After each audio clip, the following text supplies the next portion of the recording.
What's up, guys? Fair and Unfair here.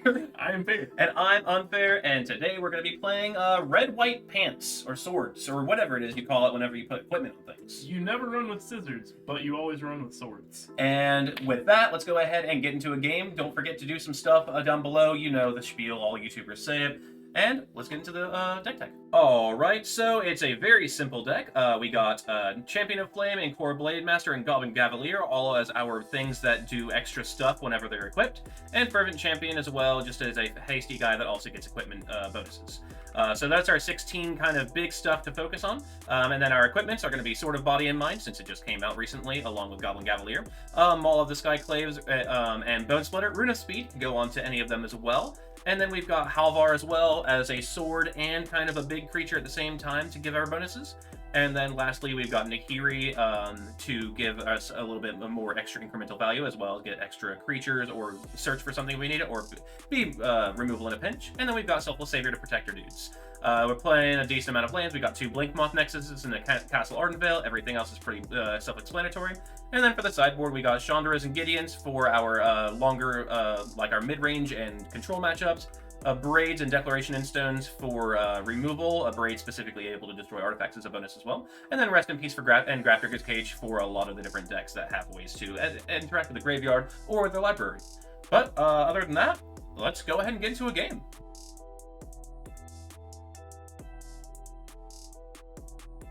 Alright, so we got to be on the play, and we got to start off with a clifftop retreat, some mountains. This hand's not terrible. We're on the play. Yeah. Like, we have the core of the whole deck in our hand.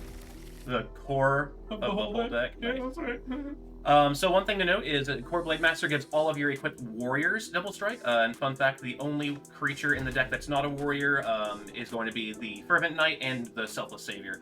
But you're not going to be particularly equipping to the Selfless Savior.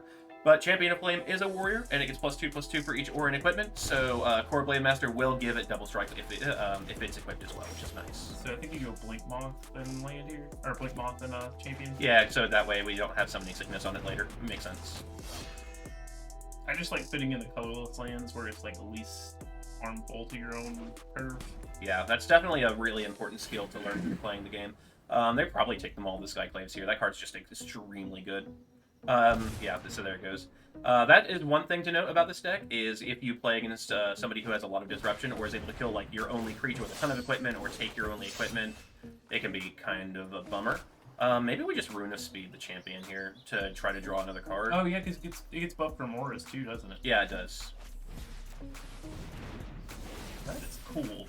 That is really cool. Yeah, it is a really cool. And you can just attack here, because like if you trade with 2 creatures, then they have 2 less elves on the battlefield. Mm-hmm, exactly. Like they're not. And we still get 1 damage on them from the trample. Right.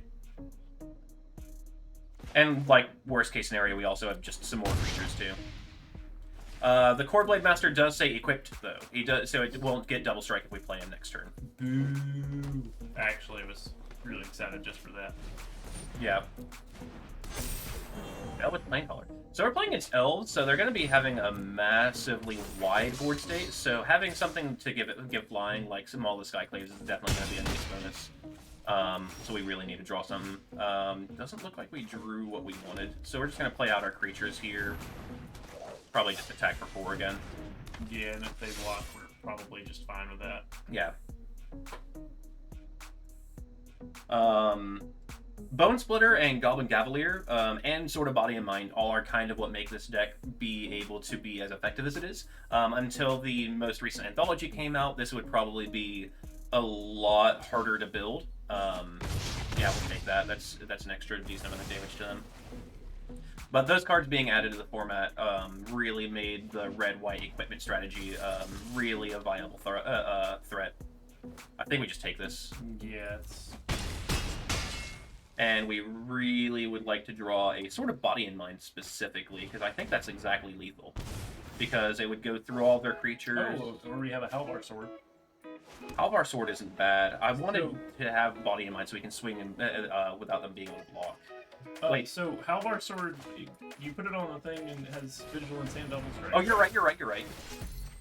So it's swinging for exactly a little bit over lethal. Yeah, we'll okay, take that that. we just did. Yeah, hell yeah! Run with swords, kids! Alright, so here we just brought in some abrades and some cages, brought out the Selfless Saviors and the Rune of Speeds. Yep, just try to disrupt them with the abrades to kill stuff and the cages to stop most of their stuff that can put extra things on the field. It's very abrasive.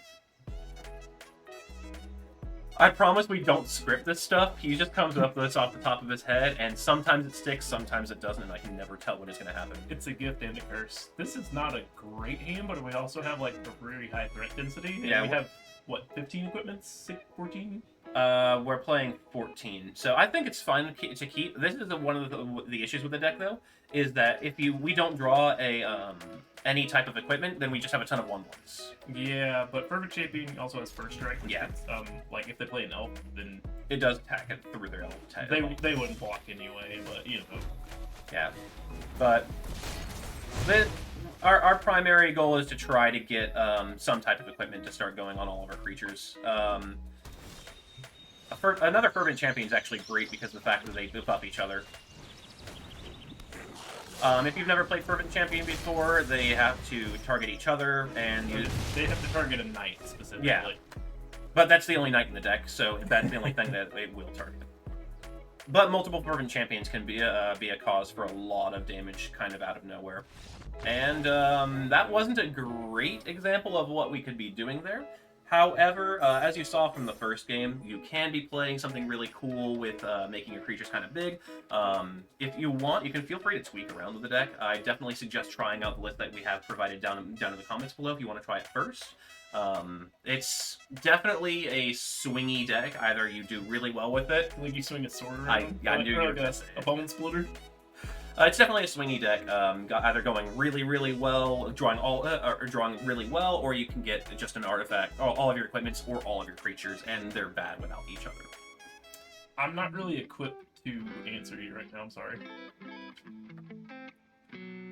But if you liked the video, please feel free to do all the stuff, as I said at the beginning, all the YouTube stuff, the liking, comment, sharing, all the stuff. You know how it goes. Like 2% of the people that watch our stuff are subscribed. I don't know what it is. I'm just making it up. You don't care about the statistics. I don't care about the statistics. Just subscribe because you love us. We'll be the next damn Daniel.